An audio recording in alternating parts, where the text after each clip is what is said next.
It's episode 9 now, Episode 9, yeah. I didn't even... and I'm losing count. Yeah, same, yeah. 100%. Well, we're back anyway. This episode, we're going to speak about breathing, because from my experience, being in the industry for a decent amount of time, most of you have got shit breathing, so we need to fix that. Would you agree? Yeah, I think a good place to start with breathing is to highlight that, like a lot of things we speak about in terms of having good quality food and water, sunlight and all that, you can go a few days without all that, but you can't go more than a few minutes without breathing. So how you breathe and the quality you're breathing is one of the most important things for you to actually live properly, because like I said, you can't go more than a few minutes without it. So it's a big thing that people overlook or don't even consider in terms of health. So that's why we're making this episode. People don't consider it, and like you just said, you can go, 3 weeks without food? You can go 3 days without water. You can't go 3 minutes without breathing, bro. You know what I mean? It is so important. Everything that you do requires breathing. As soon as you are born and you come out of your mother's womb, or even if it's a C-section or whatever it is, what's the first thing you do? Inhale. Pretty much before your eyes even open. Yeah, exactly. The first thing you do is breathe. Before food or water, anything is first. It's the first breath. That's step number 1, isn't it? The last thing you do is not eat something, drink something. It's breathe. Breathe out. Boom, you're dead. You know what I mean? So the whole of life is dependent on breathing. Another little point that people don't understand: the mind and the body are connected via the breath. The breath is like the mediator between your mind and your body. We'll break that down a little bit further as we go along this podcast, but yeah, it's very, very important. So if you do have a racing mind, or you're anxious, or anything like that, your breathing can help you regulate that. Same with your body. When your body's exhausted, when you've done loads of exercise, and your muscles require more oxygen, what do you need to do? Breathe more, right? So yeah, the mind and the body are connected via the breath. The breath is like the referee in between them both, if that makes sense, So yes, very, very important. Where's a good place to start? Do you reckon we just get right in, talk about nasal breathing versus mouth breathing? I think the best place to start is, yeah, for sure, let's break down nasal breathing and mouth breathing and the differences between them, and then we'll break down how to actually take a deep breath as well, because most people don't even know how to do that properly, to be honest. So cool. When it comes to the difference between nasal breathing and mouth breathing, as soon as you breathe in through your nose, it activates the parasympathetic nervous system. The parasympathetic nervous system is the rest and digest side of your nervous system. So when you're breathing in through your nose, automatically it's a lot more relaxing for your system than it is breathing in and out through your mouth. Because the mouth is the opposite, isn't it?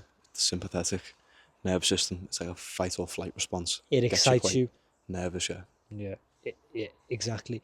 It increases the amount of energy. When you have too much energy, that's when it can get anxious or nerve-wracking. You know what I mean? So if you do feel like that, and the breathing in and out through your nose will massively help you relax that. When you are doing long distance exercises, marathons and half marathons and whatever else, which are very popular nowadays, you need to learn how to breathe and activate your parasympathetic nervous system so that you can stay relaxed enough to go through long periods of stress, basically. When it comes to short bursts, it's a lot harder to nasal breathe. You'll automatically find yourself breathing in and out through your mouth, and that's okay. It takes a lot of practice to get good at being under pressure, but still nasal breathing. You know, it takes a lot of practice. That's like a natural response, isn't it? Breathing Mouth in and breathe. out through your mouth, because Yep. you can get more oxygen in through your mouth than you can through your nose. Hmm. That's like a last resort, sort of thing. But like you said, you need to sort of retrain that so you can nasal breathe even under sort of like high intensity exercise. 'Cause that's what I used to struggle with a lot, boxing and sparring. I'd gas out all the time because I was just constantly breathing in and out through my mouth. And instead of, as soon as I fixed that, it's like, it felt like my stamina doubled, sort of thing. It does. Because you think, you go home thinking like, oh, I'm not fit enough. But it's not. It's like, you are fit enough. It's just your breathing technique is wrong. Well, exactly like you said, when you're under that stress, automatically your mouth breathe basically, because that's what the natural response is. But it's not ideal to have that natural response when you're doing 3 rounds, 4 rounds, 5 rounds, 6 rounds of sparring or whatever else, because then it gasses you out. You know what I mean? For short, quick bursts, yeah, it's fine. Get the oxygen in, kind of however you can. Do you know what I mean?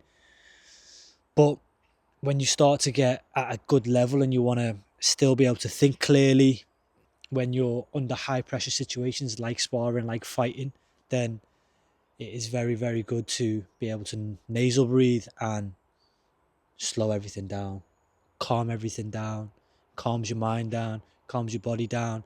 You can make decisions better when you can think more calmly. You know what I mean? So yeah, that's the main difference between When, nasal breathing and mouth when breathing. we say nasal breathing, you should just be nasal breathing sort of just as like a normal, what's the word? You should just be nasal breathing all day, every day. Your When you're not default exercising. setting Yeah, should that's be it. nasal breathing. Your default setting should be nasal breathing. So, In through your nose and out through your nose. or in through your nose, out through your mouth is fine as well. There's nothing wrong with that. We're not giving you strict rules of this is how it has to be. Listen, as long as you're breathing, you're still alive. So, into your mouth, out through your mouth, into your nose, out through your mouth, into your nose, into your nose, whatever the case is, at least you're breathing. But this is how to make it more efficient and how to actually elicit the correct response that you need with your breath. So if we are trying to stay relaxed day to day, then you want to train your default setting to be calm and relaxing, and that is in through your nose and out through your mouth or nose. A lot of people, and this was me in the past, sorry, before we move on, is they have issues with their nose. You might have a deviated septum. If you've been punched a lot in the face like I have, then sometimes your nose gets broken and one side of your nose might not be able to breathe as efficiently as the other, and something that you need to really look into and get fixed. I didn't fix mine for a long period of time because once I got my nose snapped in half clean, it calcified super hard to the point where it never really bled ever. It never bled in the first place, but it became really, really solid. But I did have terrible sleep. My cardio kind of efficiency wasn't as good as it could have been, and yeah, to be honest, around, if I think back at that time, I would stutter a lot more. I would be more anxious basically because I'm not breathing in through my nose more. But yeah, go on, what's the point you're going to make? I was going to say, do you think it'd be good to sort of encourage people to practice in through your nose, out through your nose? Because when you go to sleep, you never sort of like mix the two, do you? It's either in and out through your mouth or in and out through your nose. So I think if you were to say breathe in and out through your nose, you're sort of training that subconsciously so that when you're asleep, you'll do the same. What do you reckon? Very, very good point. When I had my broken nose, that was the thing that I noticed the most, is my sleep pattern was shit because I'd be breathing in and out through my mouth. I'd have a super dry mouth, have to get up and drink water and whatever else, and it would fuck my sleep up. But retraining that now, in through your nose, out through your nose, is exactly how you're meant to breathe while you're asleep, and that will give you a nice calming night's sleep, basically, you know. So yeah, no, very good point. I agree. I totally agree. I'd encourage people as well to look up the effects of mouth breathing, like especially in kids. The faces don't develop properly. Like a common sort of abnormality is they'll get like a receding chin, and like the skull doesn't fully develop because the airways aren't being used properly. I think it's called mewing, Mewing, mewing, something like that. But it's something that people do to retrain themselves to get a Oh more yeah, yeah, defined yeah, jawline, yeah, yeah, basically. And it's just nasal breathing. yeah. You know what I mean? That And is the yeah, power of it. nasal breathing and your tongue position And your tongue needs to be on the position. roof of your mouth. Yeah, so tongue on the roof of your mouth as you nasal breathe. What the tongue on the roof of your mouth does is your tongue is actually connected to your core muscles, and your core muscles that go down into your esophagus, and it kind of loops back up. It's like a massive It's loop. one of the longest muscles, isn't it? Without people realizing. People don't realize how important the tongue is and how it connects to your core. Again, we'll speak about this a little bit more when we talk about exercise and breathing. But when you place the tongue on the roof of the mouth, that whole circuit is kind of closed off. It becomes a full circuit. When your tongue isn't, then that loop is kind of broken, and your core muscles are a lot harder to engage. So when you're doing heavy back squats or deadlifts or whatever else, nasal breathing, tongue on the roof of the mouth closes that loop and actually helps you engage your core correctly. So yeah, not a lot of people know that, to be honest. Yeah, because like I said, it's quite common in kids. Kids will mouth breathe quite a lot, won't they? Especially like kids, they've always got like snotty noses and shit like that. Especially in the winter when there's a cold, and they just get into the habit of mouth breathing. And you see it a lot more now. Like kids have like longer faces and they're not as developed because, like I said, they've been mouth breathing so much. Yeah, it's something that we see so common in people that we train. I would say probably 80-90% of people don't breathe correctly. And how neglected is that in the health and fitness industry? Do you know what I mean? You know, we're meant to be personal trainers and we're meant to help people and change people's lives, and we're missing such an important factor in that with the Because breathing. it's one of them where people say, just breathe, but you've never been shown how to breathe. That's what you do. Like in boxing, every coach shouts, keep your hands up. But like, what does that actually mean? Where do you put your hands? It's not, yeah. Like, yeah, It's just like a throwaway statement, isn't it? It's like, doesn't give you the full picture of what you're meant to do. And that's why we made this podcast, so we can break it down a little bit more in detail. Should we talk about posture as well? For breathing. For sure. So most of your respiratory muscles that help you breathe are in your core, in your intercostal muscles, your ribs, your chest, the top of your neck, your traps, your actual neck as well, all the way up into like the ears, you know. All these muscles, people even use the shoulders, which is not correct, but we'll break it down a little bit more as we go on. But all these muscles around here, around the front and the back of your ribs, back of your body, are all associated with breathing. So if your posture isn't in the correct position, maybe you are slumped over, that is automatically tightening up the whole of the front of my body, which is going to have a knock-on effect on my breathing. So posture and breathing is definitely related. That's why it's good to get in with people like me and Lewis who can do a postural analysis and give you exercises or corrective exercises that can help you increase your posture, and that will again increase the efficiency of your breathing to make your cardio go higher, and everything else will improve. Your whole life will improve. You'll think clearer, be more calm. All of that will happen with just breathing, you know. So What I was going to say, I find with posture as well, a lot of people, like you said, they slouch over with the shoulders, but the lower back is bent over a lot as well. It's hunched. And we were talking about this a few weeks ago. You need to engage your core more, and people have like the misconception that your core is just your abs, just the front, but your core is like the whole core of your body. It's your back and your front.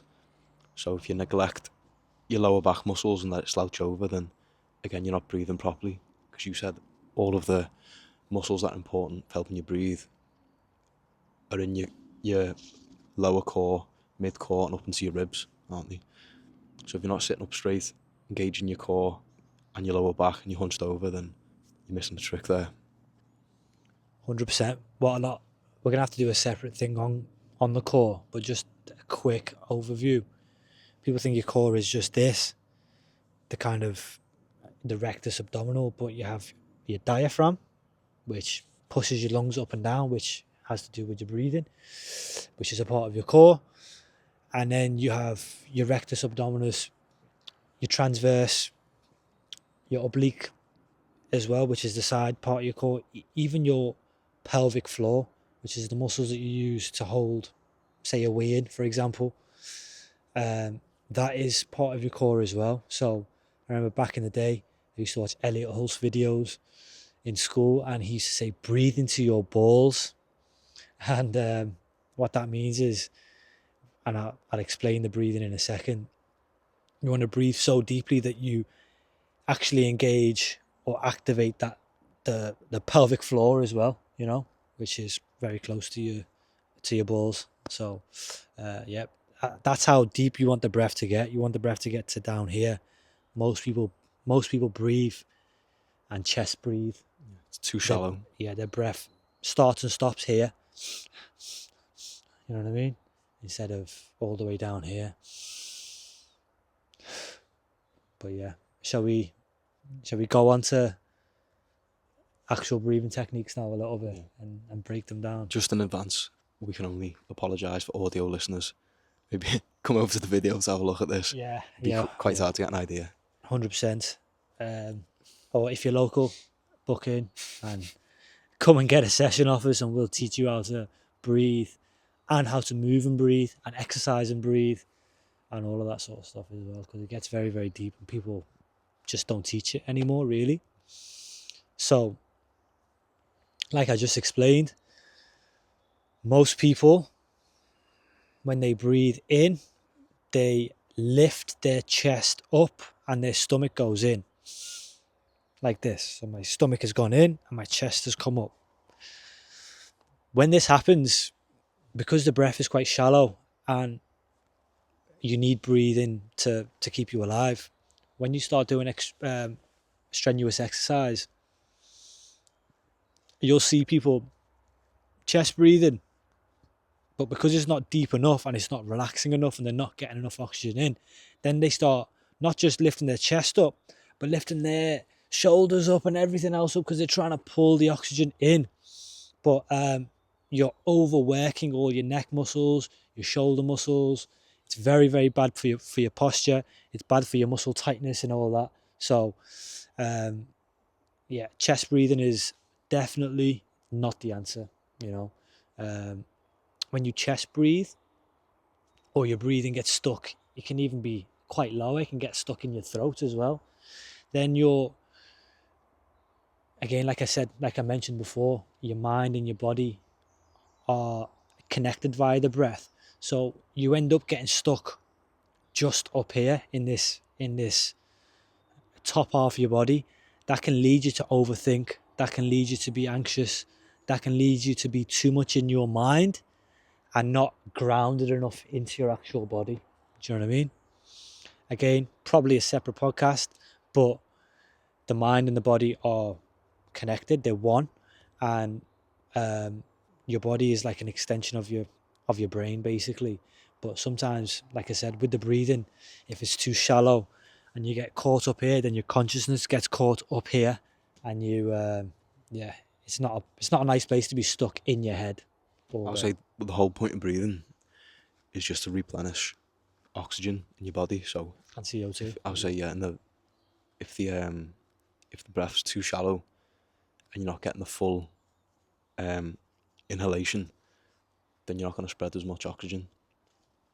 So you're robbing your body pretty much if you don't breathe properly. Of the most vital nutrient that it can get. Yeah. It survives on oxygen and the gas exchange of oxygen and CO2, carbon dioxide, do you know what I mean? So it's very, very important that we get this right and we speak about this. So, yeah. Again, going back, most people chest breathe.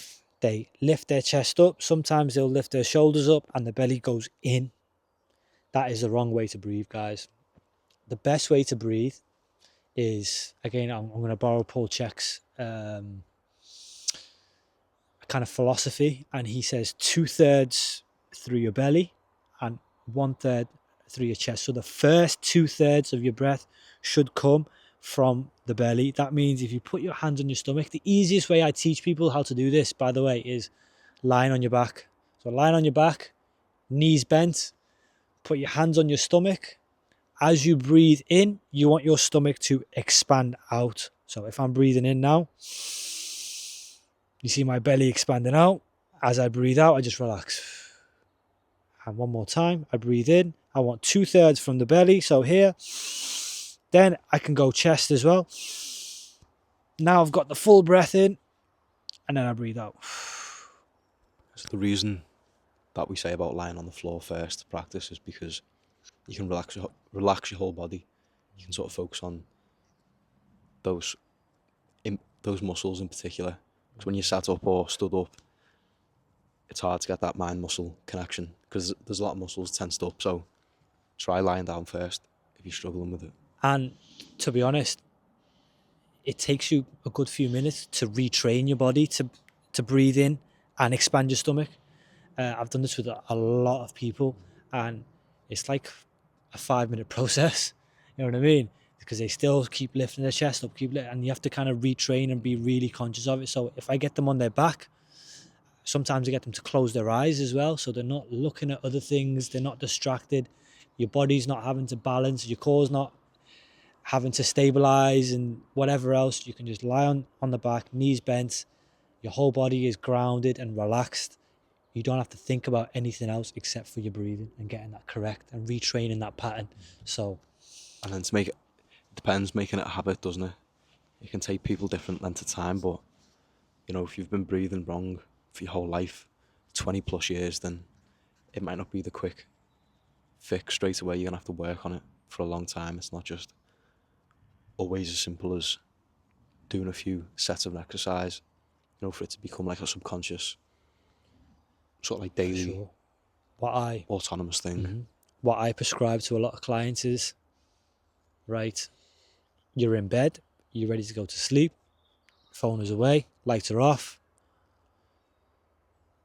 Give me anywhere between 25 and 50 conscious belly breaths. That will really ground you. That will get you out of your racing mind. That will bring you into your body. That will relax all of your muscles. And that will kind of train your consciousness to do that when you're about to sleep as well, So it's a great way to help you fall asleep. Relaxes everything. Just conscious meditation, isn't it? It's basically like a meditation, exactly, So, yeah, that's a great little tip for you to try. Just do 25 to 50 conscious belly breaths before you fall asleep, and that will help you retrain it slowly. If you do that every day for a couple of weeks, it will just become a kind of unconscious thing as you're going about your day-to-day life. What else is to touch on? So there's stages of development to breathing. Once you get good at breathing on the floor with not much stimulus, then you need to learn how to do that sitting up, like I am here. I'm sitting up. I need to be able to breathe in through my belly, 2/3 belly, 1/3 chest, and relaxing everything on the way out. Then you can do it standing up. Once you get good at being able to do it lying down, sitting up, standing up, then you're ready to move on to breathing and moving and integrating your movement and your breathing together. So, What would you say about breathing while you're exercising? yeah, there's a massive, we can do a whole podcast on this again, but just to skim the surface, again, taking Paul Chek's work and reiterating it, he has two definitions of exercise. You can work out, which is what most people do in the gym. Working out is expending energy. It's sprints, it's pushing your body. Your heart rate is going to increase. You're going to start sweating. You're going to need to drink water because your mouth's going to get dry because you're going to be mouth breathing. When you feel tired at the end It's- of an exercise, Yeah, because like you said, you've expended more. yeah, when you exactly like you said, when you're expending energy, you get tired. That is classed as working out, and that's what most people do. Paul Chek has another classification, which is working in.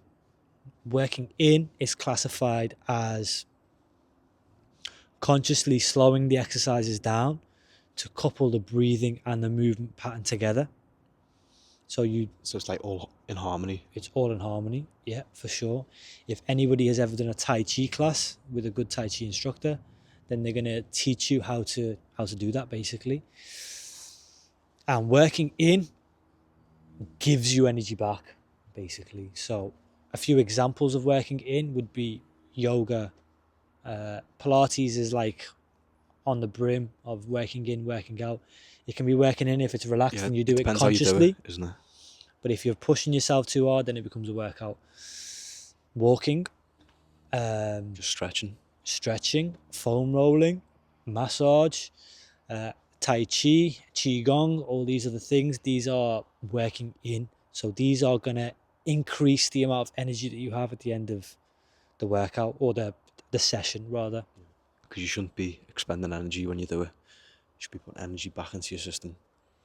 And a good sign that you've got it right is if you can do it on a full stomach and not get a stitch.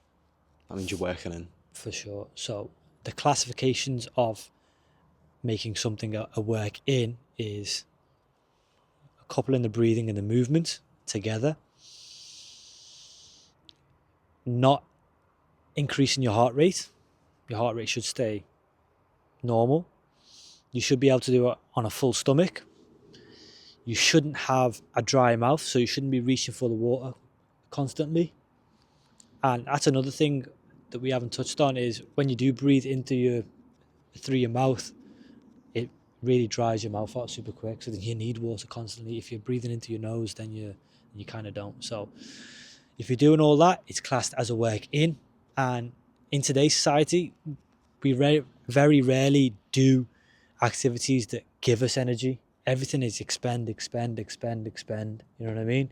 We're running around, we're working, then we're working out, and people think that I'm going to go to the gym and do a training session and do a workout, and that's going to de-stress me.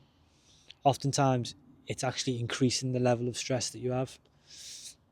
Again, people don't fully understand this, but your body doesn't know the difference between mental stress, emotional stress, spiritual stress, and physical stress. So people might have, they might be going through a hard time and have some sort of relationship stress, for example, and then they kill themselves even more by physically exerting themselves, and then they're adding on to the stress level overall in their body by doing hard workouts, where you should be de-stressing your body by doing working in, not working out all the time. So you need to balance the workout and the work-ins.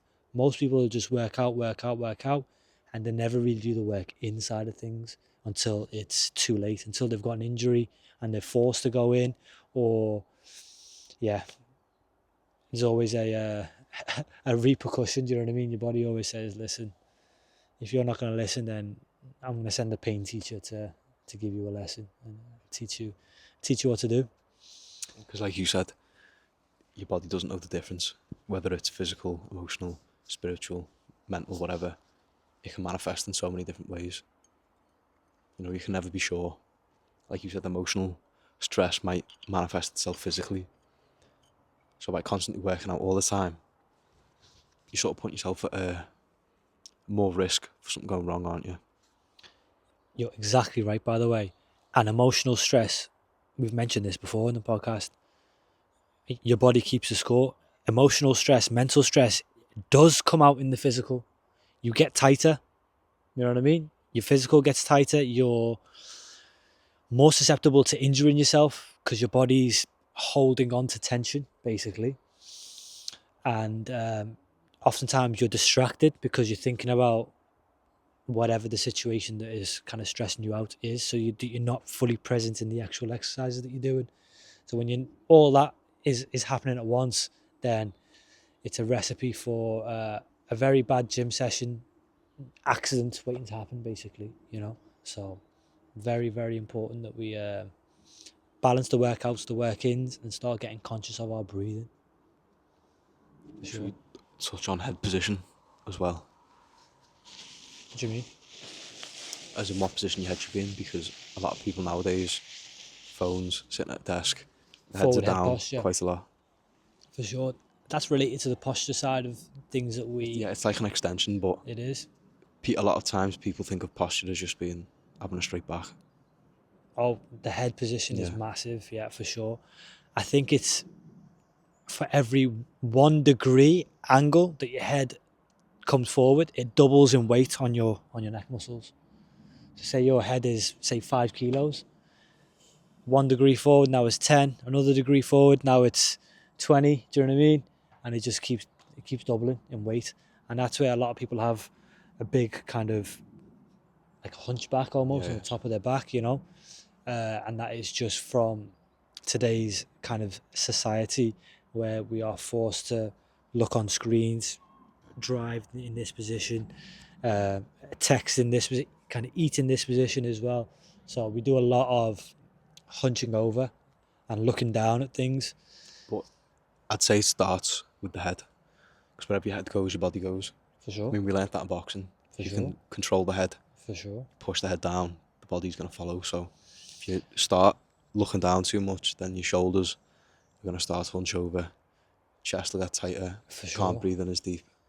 What not a lot of people realize either is this: whatever happens to the top of your spine happens to the bottom of your spine. So if you start to hunch over and this starts to get rounded and everything else, and this starts to get tight and knotted up or whatever, that's happening on the bottom of your spine as well at the same time. So you're doing your lower back in by messing up your head posture, and they're both related. So yeah, it's definitely something that's massive in today's society, and we kind of overlook it. I don't really see many people doing kind of good postural analysis and giving exercise programs based on that. How to correct people's postures. What a lot of people don't realize as well is a lot of your postural muscles take a lot longer to activate than your quad, which is a Yeah. fast twitch muscle. I can activate this in a second. Yeah. When I'm trying to activate my neck extensor muscles, for example, I have to work them for like a minute plus, basically, because when I'm sat like this in good posture, then my postural muscles in my back and my neck and my core and everything else have to stay switched on for 4, 5, 6, 10 minutes, 20 minutes, half an hour, etc. So you really Most- have to build the endurance of them up. More slow twitch, and because They they're are. so small, and like a lot of them could be like stabilizing muscles, it's hard to get mind muscle connection. Because like you said, when the people ever consciously try to tense those muscles, I mean, it doesn't happen, does it? So it takes a lot longer to get that. To get the work in, yeah, for sure. But like you said, a lot of people don't build a program around, say, breathing. But we've used the analogy before of building a house on shit foundations. If you're trying to do something quite athletically hard and you physically can't breathe properly, or you're not in the right, don't have the correct posture, then don't expect to build a mansion on top of the shit foundations. This is like step number one For for sure. trying to be in the gym, or whether you're running or sprinting, anything. This is like the first step that you need to correct. This is really lesson number one that you should be learning off your personal trainer and all this is, right, let's do a postural analysis, let's do a breathing analysis, let's see where we're at with that, and then we'll build on top of that. But people wouldn't do that straight away, would they? 'Cause people I just want to get a sweat on. I'm Yeah, not too arsed. Do you know, they'd feel like if they don't come out the gym sweating, then there's been no progress, which isn't always the best mentality to have. it's not. Again, rewind and listen to the working in, working out. You can work yourself out to death. You can keep expending energy to the point where you just don't have any energy left. Do you know what I mean? You need to. It's got to be a reimbursement at some point. Yeah, Don't just exactly. rely on sleep. It's like your bank account. If you keep spending all your money, then it's never going to grow. You know what I mean? It's the same with your body. You can keep working out, but if you never have a rest day or a good night's sleep or time to do your work in, then your body's going to break apart and your progression is going to fail ultimately, because all of your gains actually occur in the work in period, in the rest and digest period. That's where everything kind of repairs itself and increases in growth. A lot of the progress, because your hour and a half, 2 hours gym session is only 2 hours of the day. The other 22 in the rest and digest. That's where most of your time goes. So put a bit more attention into that time. But again, if you're focus. But again, in them other 22 hours of the day, if you're mouth breathing constantly, then you're not really getting a very good level of rest and digest, are you? Because there's too much sympathetic nervous system activation. You're working hard, not smart. Yeah, exactly. So, for sure. Shall we move on to breathing and moving? Yeah. And coupling them together. So, once you understand how to take a deep breath, and you can train yourself to do that in different postures, then you want to integrate the movement and the breathing together. So, again, I'm going to use Paul Chek because he's a godfather of all this and pretty much my mentor who taught me all of this sort of stuff. Come on the podcast. Yeah, please, if you're listening. Yeah, for sure. One day it's going to happen, don't worry. We'll get you on, Paul. And we're going to have to do it in either here or at the Rainbow House. We'll have to go there and spend a few days. Anyway, so anytime you are going into the fetal position on an exercise, for example, if I'm doing a squat and I'm lowering my body, or I'm doing a shoulder press and I'm bringing it down, or a deadlift, or yeah, exactly, or a deadlift and I'm lowering, that's the time to exhale. So you exhale as you go down, you inhale as you come out, and you can couple that with all different exercises. So for example, if I'm doing a shoulder press, I'm going to inhale. If I'm doing a bench press, I'm going to inhale, then I'm going to exhale on the way down. If I'm doing a squat, I'm going to exhale on the way down, I'm going to inhale on the way up.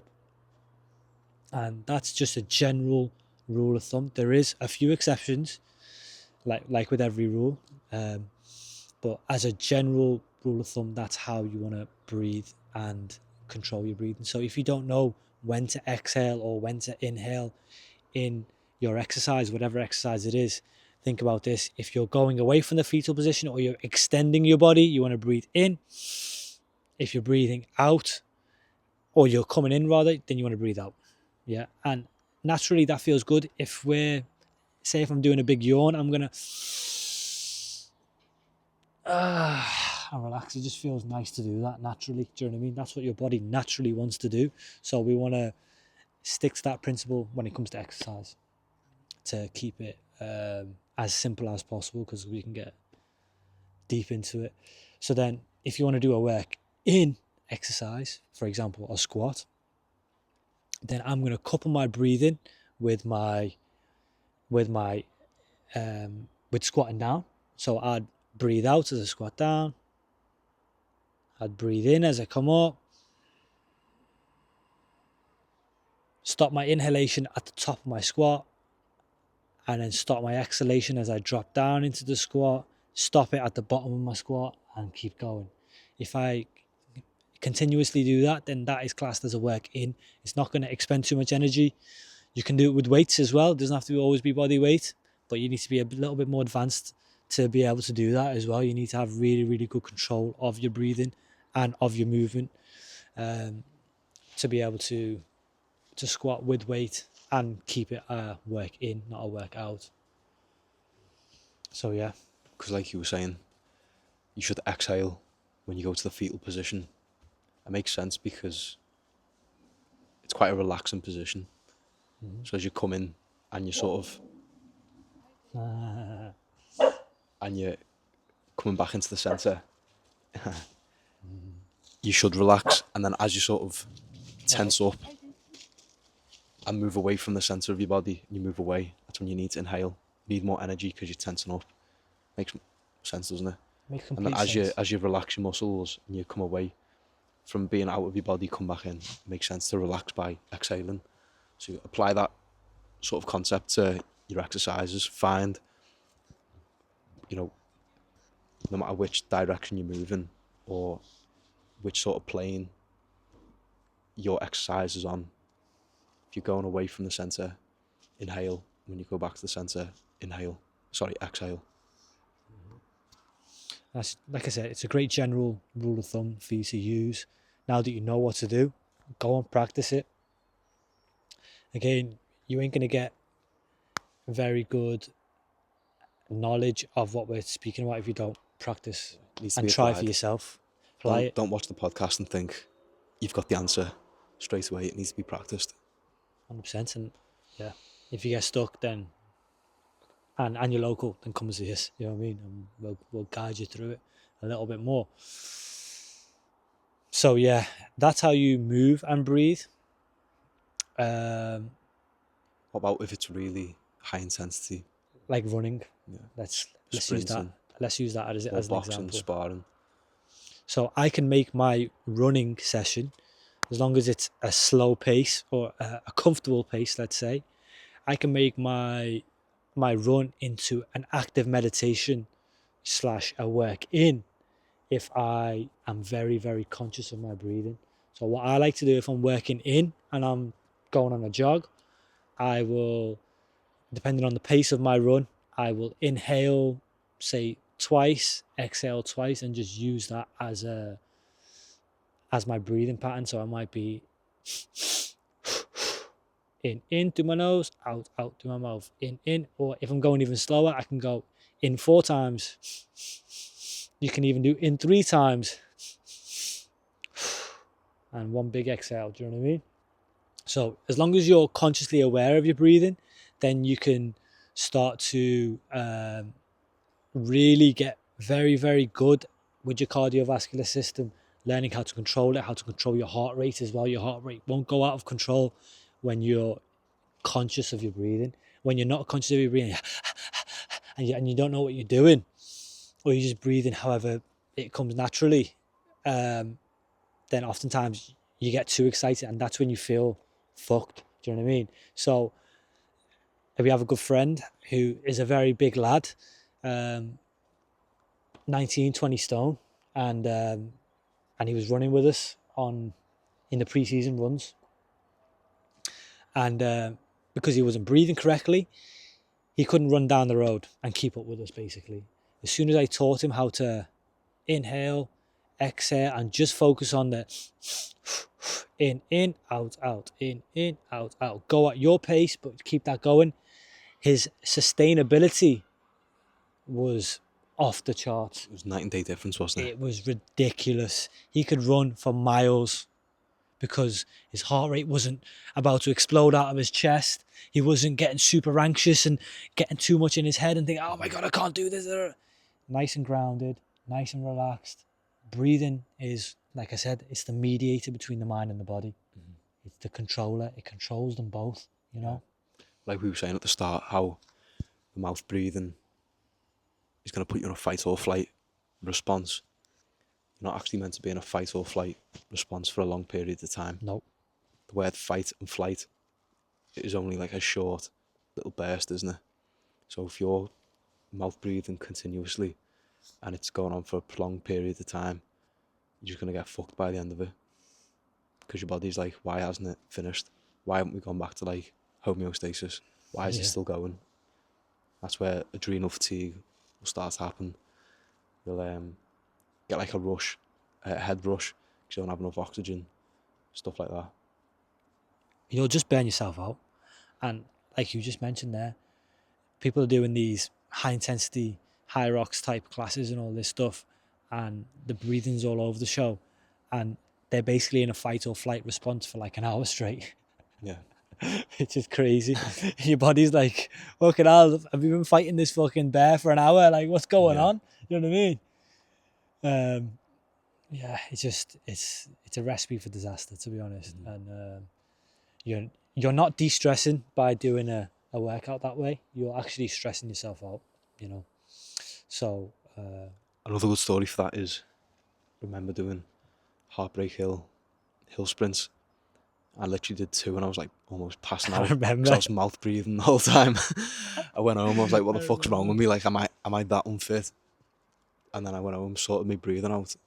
Went back the next time, I was like, oh, this is like so easy. Yeah, I'm sure we did like 8 or 10, something like that. It was it was like, at least 10. Yeah.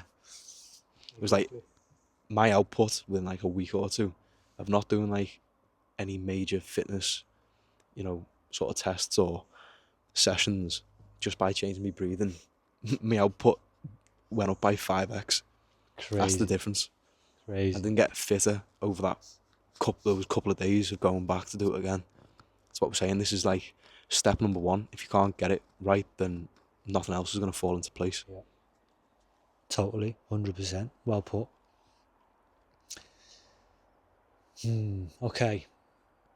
Do you want to go any further on the breathing? Because we can go a lot deeper if we needed to, but this will end up being a very long podcast otherwise. I don't think we need to go much 45 further. minutes in. Yeah, I don't think we need to go much deeper in our first introductory podcast on breathing. I think that's enough for you to digest for today. If you have any questions, like I said, or like I always say, feel free to give us a message or email us. What's the email again, Lou? Ask Heart Official. Pop it up on screen now. Again, clips are on TikTok, YouTube and Instagram. Email us if you have any questions, or I think what we should start doing as well is tell people, if you're making notes, put your notes in the comments. Challenge each other's knowledge. For sure. And keep yourself accountable as well. Mm-hmm. You know what I mean? So if you are writing notes or there's 2 or 3 points that you thought, wow, they're going to stick with me, or they're something that I would like to integrate into my life, chuck them down into the comments so that you can, every time you come back to this video, you can see them for yourself, you know, be like, right, 5-6 months later, whatever, have I integrated these 2 or 3 points? Am I now a belly breather instead of a chest breather? Am I now a nasal breather instead of a mouth breather? I know most people mouth breathe and chest breathe as well, so that's probably the 2 main things that you want to look into first, and then start to integrate it with the movement as well. So that's enough for you guys to play with. For I know there's a lot where we're not covering because I've got a lot of things I still want to say, but it's fine. We'll save it for another podcast. No more free game for today, guys. I've had enough now. Exactly. Subscribe if you want. Yeah. Rate us on audio if you want. Press the like button. You can do what you want. Peace. See you in the next one.